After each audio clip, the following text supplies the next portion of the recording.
Sup guys, Hot Noob here, and in this video I'm going to be showing you guys how to set up your own Minecraft server in just a couple minutes via BoxHost.ca. It's pretty simple. If you guys haven't already, just register. I'm going to go ahead here and log in, so I'm going to just pause this as... Alright, and once you're logged in, you can now move to your dashboard. This is where all your servers will show up, but with a new account you're not going to have anything showing up right there yet. So anywho, let's move on. Let's go to the add credit option. Now the reason for having it set up in this manner is because PayPal charges a lot for every transaction. So $10 is really just like receiving $8 almost. It's sort of that bad. So say you had a transaction for $5 as the 1 month price here. What really gets received is $4 or maybe a little bit less. So the smaller transactions really just make it difficult to keep low prices. That's the reason for the credit here. So if you really like the service, go for $100 credit. Really saves a lot on PayPal transaction fees.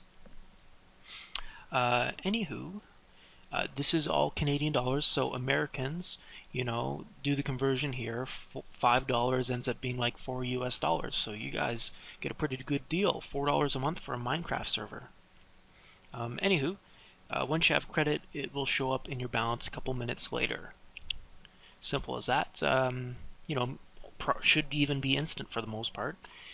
After that, you can add a server, and voila.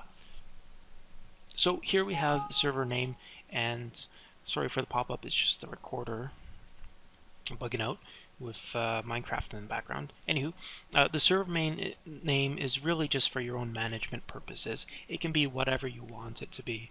It's just so you can keep track. This is completely unrelated to as what your server's message of the day shows up as. So, ta-da. Let's just call this, my awesome server. Nah, that's too lame. The server. Next we have the server version. You can select 1.74, and I've got 1.72 and 1.64 with Craft Bucket set up. The 1.72 is the beta version, so they say that it's unstable, but I've been running it for a couple weeks now, and it is absolutely awesome. It's stable, and the perk is that people with just the default Minecraft settings can log into your server loaded full of plugins and whatnot. So let's do 1.72. Next we have the server specs. Now the estimated players here, like 1 to 8, these are not your slot limitations. You set the limits to how many people can go on your server. What really sets the limit though is the amount of RAM. So say you have a server with no plugins, then you'd probably be able to get 8, maybe even 10 players on at once with only 512 megs of RAM. But add in a couple plugins, and that quickly increases in terms of the amount of memory that you're using up.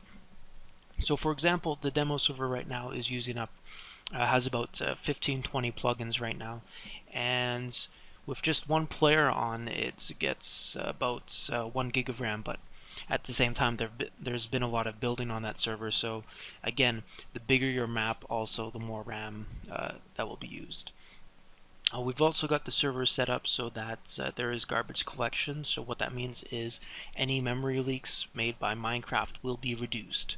Not completely erased, but reduced. So the reload command can be used a bunch of times, but as always, try to avoid using the reload command. And let's just go with the basic 512 megs of RAM. Let's rent the server. Complete, and then you just head back to your dashboard, and there's your server. Notice that it is offline, and let's go to the manage here, and let's just start her up.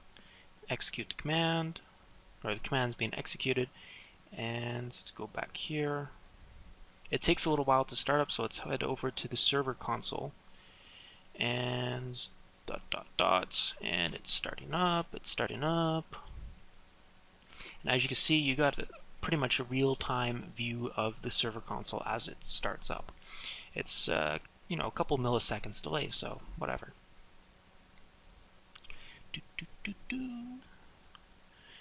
And right now it is generating the server maps. As you guys may know, it does require amounts of CPU to generate these, so the first time you start it up, it will take a while. So 30 seconds. Ooh, so horrible. Anywho, here we are. We have our address, BoxHost.ca, and the port number. You can also add in your own subdomain, but I'll save that maybe for another video. Let's just connect. Let's go this server. Oops. And whatever the port number is, just for now.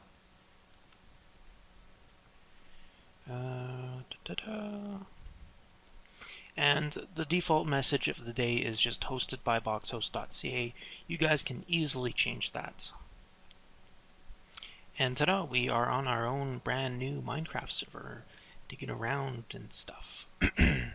Now, just because it's laggy in my video here doesn't really mean that you'll lag like this. This is all FPS lag. Whoops.